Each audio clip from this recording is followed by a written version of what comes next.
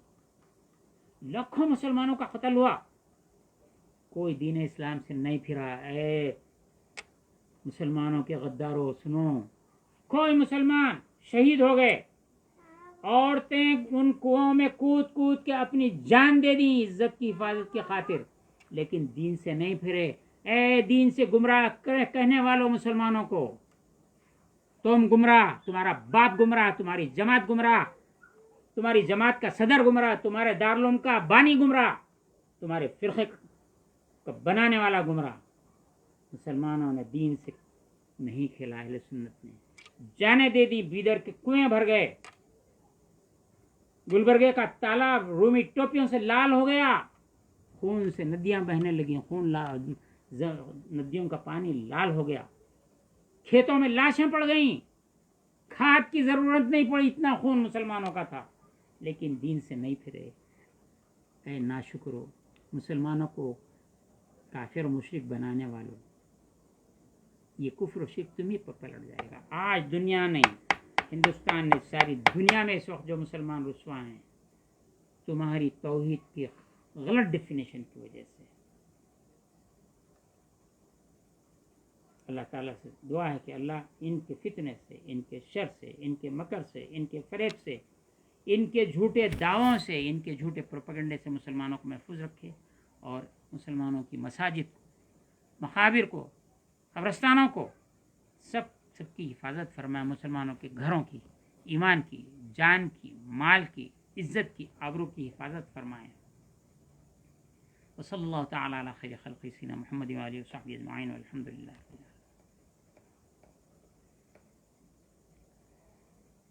اللہم صلی